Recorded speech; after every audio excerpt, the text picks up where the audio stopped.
expecting now? Should I be sarcastic, do another round of sardonic prose, skewering everything sans sincerity, thinking it makes me look smart? Does it make me look smart if I pretend to hate everything? Well, let's find out. What if I told the truth for once and sang a song about love? The love I have for this city and the towers grasping all above, of the homeless that litter the street through no fault of their own, and the scum that walk right past them on the way to work from home. But trust me man, I'm different. I always pout and shake my head, and in my dreams I'll share my home with the unfortunate and unfed. But unlike all those other selfish fucks, I got bills and rent to pay, so my conscience is clear as I put another mocker on Afterpay. Does it tire you out when you realize you have to listen to me sneer? Does it make you anxious to know how I articulate all your fears when I project my insecurities into a digital void unseen before I drop to my knees and beg you throw me another copper for my dreams? So I ask a simple question: how do you gentrify a town? Is it money, culture, art, or just letting history slowly drown? Is it losing my life savings at yet another bubble tea pop up? Or is it sending all the jobs offshore to try to save a buck? And as I ride the free tram zone desperately searching for the way, I spy yet another used record store having a final closing down sale. Entering, I lock eyes with the clerk who ushers me inside as a needle scrapes wax to play a digital remaster of Pearl Jam's Alive. And you get Pearl Jam, who, yeah, I know Pearl Jam were already a band, Green River, Mother Love Bone, all that fucking crap. That was fucking hair metal, funk metal bullshit. Fuck that band, fuck Green River, Mother Love Bone. That shit was fucking lame when it came out. None of us liked those bands. Those were fucking hair metal bands who didn't have enough money to move to LA. They're fucking like high-fiving each other on the cover. Were you kidding me? This was like the ultimate fucking bro shit, stoner, fucking lame-ass jam band, Battle of the Bands, Music Smith, fucking Stratocaster, velvet fucking top hat, fucking scarf wearing, paisley bullshit ever. Man, did I fucking hate that band. Sounds pretty good to me. I'm 16% aspartame. There's 4 miles of fog clogging up my brain. I watch 10 hours of talk shows every day. I'm 24% dependent on Novocaine. Making friends is easy, the old-fashioned way. When I see you, all the good songs start to play. I make mechanical movements all across the room. But when you start to talk, the music loses its tune. Don't tell me about your college degree. Sorry darling, but you bore the fuck out of me. I got no time for you unless we're talking about me. Sorry darling, but you bore the fuck out of me. You spent years at school, I spent years with TV. Sorry darling, but you bore the fuck out of me. I'm into deeper questions, can't you see?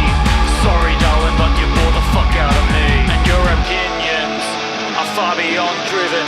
You should take a leaf out of my algorithm. We can take a trip together to the great data lake and marvel at the beauty of computer-based faith. But these topics bring nothing but a simple smile. I was hoping at first you'd be beguiled by the breadth of my intellect and ample charm.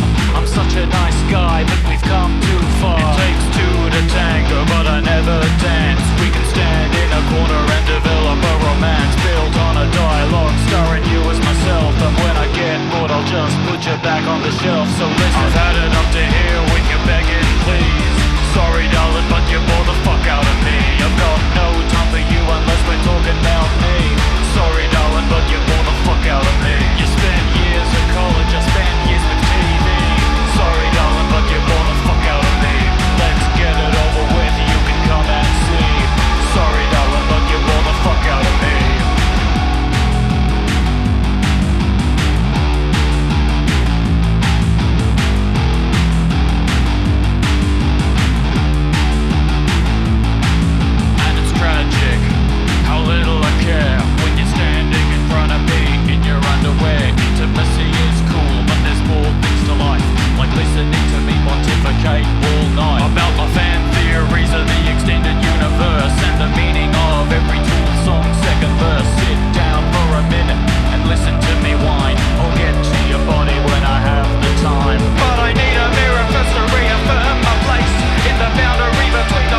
Do not listen to this recording whilst driving or whilst operating machinery. Only listen when you can safely relax and bring your full awareness to your own complete comfort.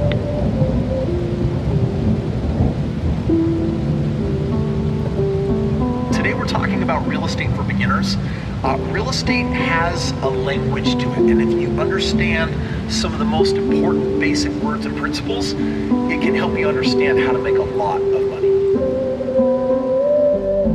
What is a painting but a vessel for art, the value of which is determined by chance, of whichever rich banker holds the taste to prevent the Mona Lisa from going to waste. Now substitute the frame for a wall, oil on canvas for plasterboard. Let's call a spade, and finally admit I'll buy a Michelangelo before a flat in Brunswick. How tragic the loss of the middle class, who now will ignore my works of art, made by a beggar, wallet open wide to receive patronage from blood-red eyes, who'd sooner see you swing than join the cause. It's all clenched fist until margin call. The spreadsheet turns red and you get the call. No one wants to see you dance anymore. Can't afford a house, can't afford a car. At what point do we admit that it's gone too far? It's a luxury to buy more than home brand, and visiting the doctors an ambitious plan. From birth to death, it's just day by day. Sold money or nothing is my only wage. God won't make land, so settle for this. My message in a bottle, more digital hiss. Pick up your fucking phone, you fucking nut. Pick it up, wake up, what are you picking up? And they're seeing these big negative numbers and their confidence gets affected. They're ping-ponging back off each other. People are seeing this, and those memories of fear are coming back. Procter and Gamble. Procter's trading at 60. What the heck is going on down here? I don't know. All of a sudden here, we started hearing screaming, buy. Right now we're sitting down 875 points. Now broken Dow 10,000. The Dow Jones Industrial Average dropped more than 900 points. The market didn't work. It broke down. The machines broke down. Fear came back into the market in a very big way. That's called cash flow. And cash flow is good. And the housing market always wins. The punishment for our original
I got a cure for you that brings reason to rhyme.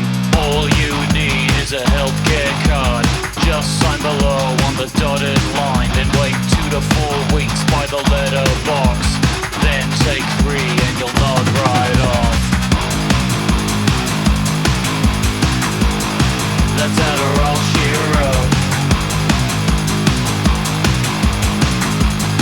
That's Adderall she wrote. You can't say that I didn't try. I'm just not built like the other guys.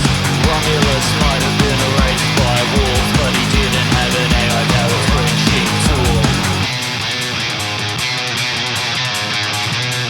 That's Adderall she wrote. That's Adderall she wrote.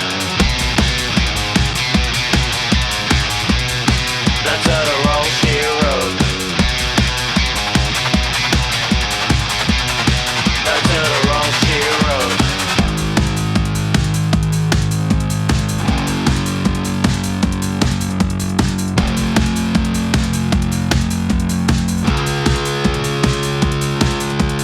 You can't say that I didn't try. I'm just not made like the other guys. Hold my hand while I pretend to die. You feed my pain that I love to hide. And when civilization all caves in, you'll finally realize that I should have been king. From my golden throne I'll scream and shout for 30 days until my script runs out. It's all blood and soil until plants don't grow. You can't harvest tears from spent motor oil. You read all the books to pass the exam, but your HE average means nothing to me now. And where did the rungs on the ladder lead? And apartments surrounded by fake plastic trees. If the lights stay on, everything's alright. My AirPods drown out the screams at night. And it's all too much for any man to bear. We should have built a chemist warehouse in an underground lair before we dropped the bombs and released the hounds. Now I'll never get my Adderall in this wasteland.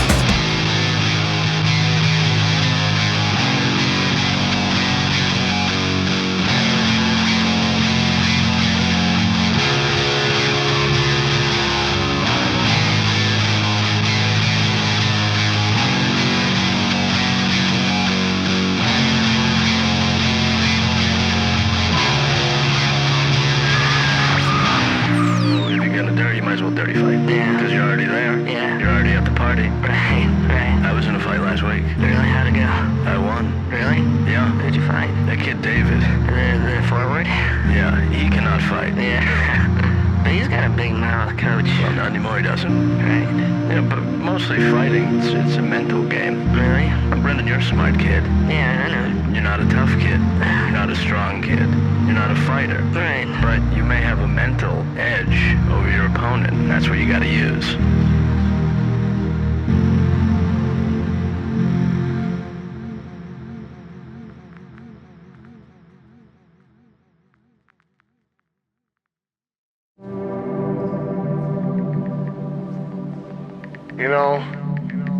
You know what I really hate?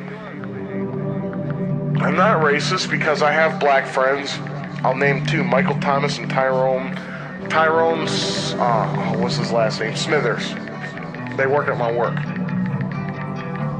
I proved I was noble at the Auschwitz gift shop. I bought a bookmark and a coffee mug. Now all my guests know that I'm a good person because I abhor the killing of innocent ones. I found my own 2 feet in your sedan backseat, Triple J playing hits on January 26th. We invade so we cry, Australian guilt, pride addict to my own eyes, more or less KPI. The beasts swarm me, but they hardly sting. We all buy bad products with good marketing. Just use the better brand and see how it feels. Let us do the rest while the ocean congeals. No matter how many times I have lied to teachers, no matter the footnotes, if I must stay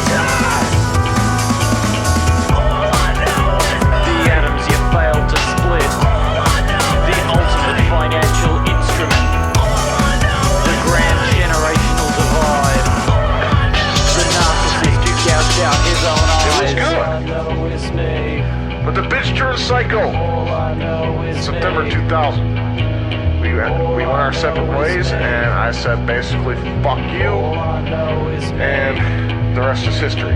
How do you negate the lattice work of exploitation that now encircles our souls? How do you get around the mental gymnastics of having cobalt inside your smartphone? A generation of lepers bred from wombs mediated by generative prose. You can disrupt all you want, but in the end your arteries still harden and turn to pig iron and stone. And don't forget to pay your monthly tithe to the wallets of history's poor. You can give them everything but a choice to reject the apocalypse our forefathers hitherto bore. I want a modesty law to restrict your flow. I need a new haze code for your compressor ratio.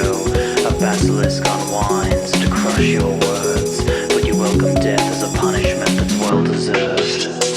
And hey, look, I've said some things, done some things, maybe even thought some things that aren't so good, but you know, just don't mind me, man. You know, don't mind me. I just make sure the lights turn on. I just make sure when things need to work, they work. Because, you know, I voted left like you. You know, my vote meant something. I feel good when I'm hungry. I get money for nothing and nothing for my money. So just, you know, don't mind me. You know, I keep the cameras rolling. And we're gonna fix the reparations in post, man. We just gotta wait for it, wait for it, wait for it. Change is gonna come someday. So I'm just sitting here, doing my own thing, keeping my head down. So just don't mind me. And don't look at me like that. You know, I buy fair trade, I buy Australian made, I buy those $30 little bags of coffee made by approved child slaves in Guatemala, and I use those microloan websites to give farmers in Namibia food for seeds, because I know it's better to be in debt to Silicon Valley than the IMF, and I'm the right kind of benevolent because I have a bachelor degree in international relations and I work from home 2 days a week. So just don't mind me. You know, I watched the Surrey speech in school like it was the moon landing, and I know the revolution won't be a dinner party, but you know, my work experience is in hospitality, so if we could, you know, compromise on that, I'd love to help out. But until then, you know, just don't mind me. I'm just gonna be doing my own thing.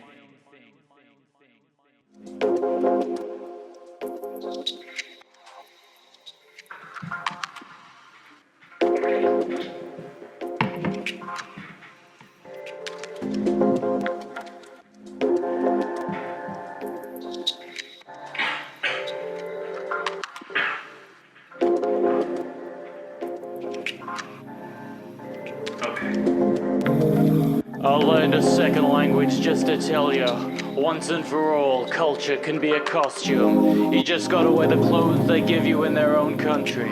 I'll be a white savior and save them all from the master's tools my ancestors created. I'll smash them all by choosing to post. Never again on Instagram, I'll never use threads. I'll lament daily on Weixin, Douyin and Little Book Red. Cause if I shout in Chinese long enough, they'll throw me in a dirty cell.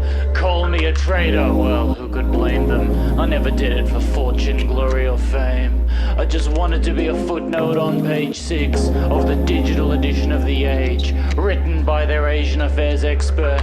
The horror of solitude will sting, as my life is misrepresented by a comms graduate who still pronounces the city Nanking.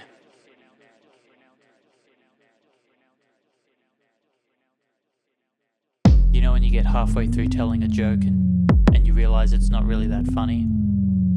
It's kind of how I feel about this song. But anyway. I bought a machine back in 2012. On the box it said plug it in, I'd make beats that'd do well. People would consider me the next Tupac or Eminem, so I turned on my Wi-Fi and prayed to my Lord Savior Adele. But first I had to download 200 gigabytes of beats, clear out photographs of loved ones now deceased. I'm sure they'd understand what I do for this music making grind. I heard if art is good enough, it always finds a way to shine. So I asked my friend in marketing what I could do to promote my song. He said I had to give him $2,000 to turn Google ads on. Didn't have the cash on me, but I'd rather be right than wrong, so I sold all my favorite records just to bring you this song. Good idea. Gather dust inside a closet. The beat maker's one-stop office. Every sound you heard before in function dictated by form. Write the drums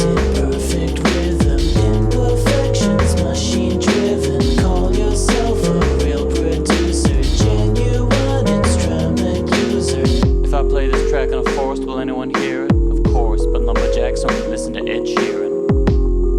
I wish I was Ed Sheeran right now. But it's like I was saying.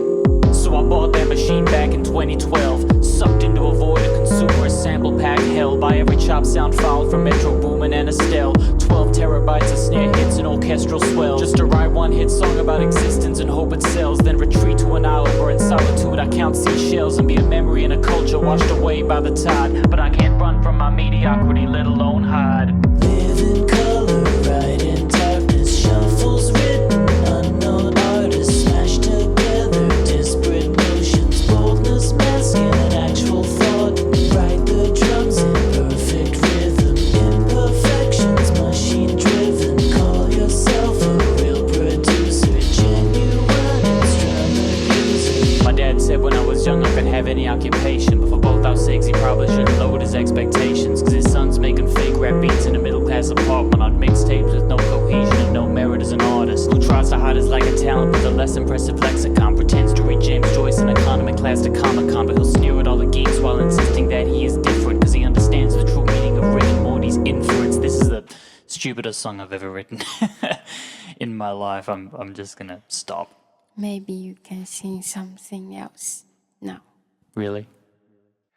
The knowledge that you too will be dead, gone, nothing, that will be a freeing and liberating experience.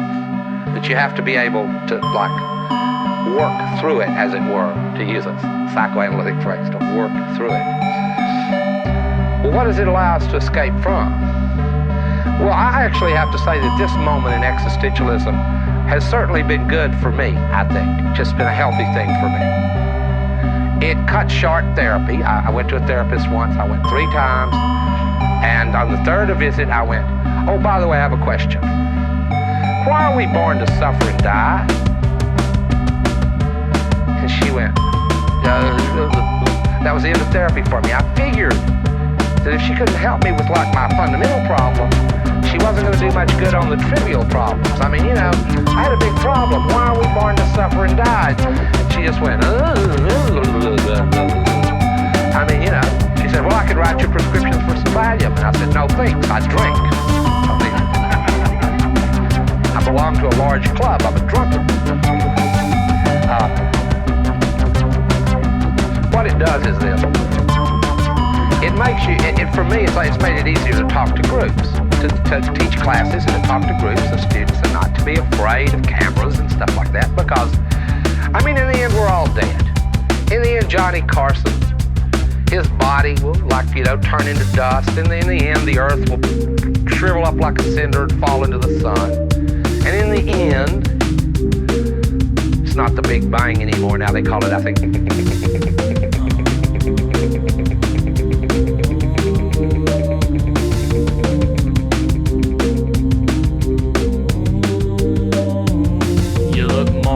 like a tech CEO. Each time I see you, said my best friend as we met for lunch in Nobu True. I'd let myself go, bought a long neck wool skivvy and done my own hairdo. Next came the unironic denim and a focus on doing words.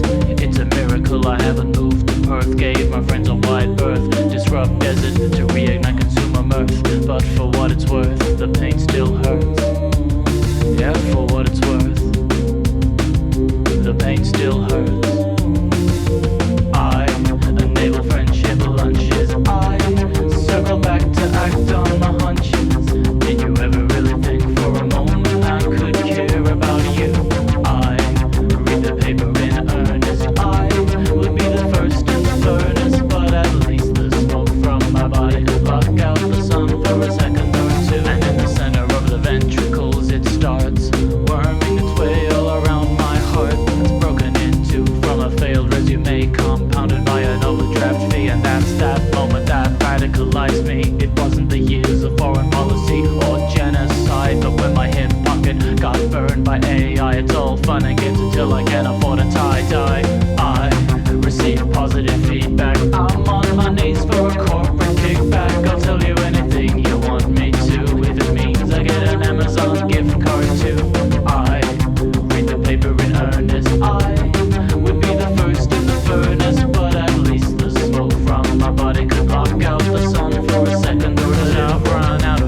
out of the lecture. I happen to be a smoker. I don't advocate it for anyone in here or watching me on the tape. I don't advise smoking.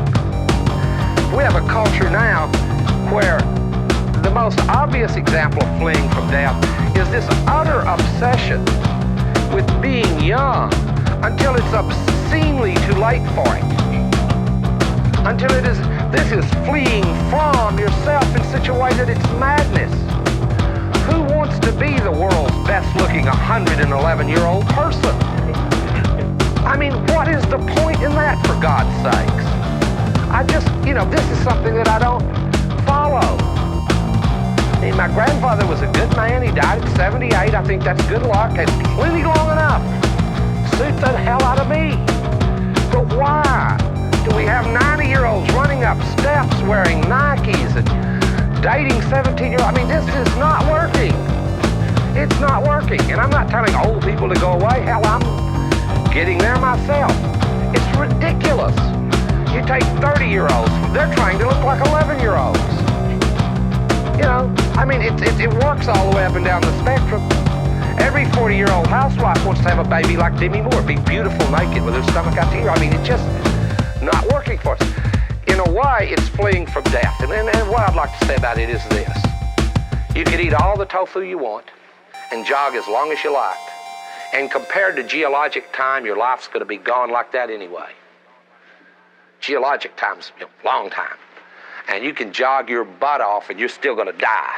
That's what I like about death. It's democratic. It would irritate me if you could jog and live forever and I got stuck here smoking and having a good time and died over it. No, you'll die too.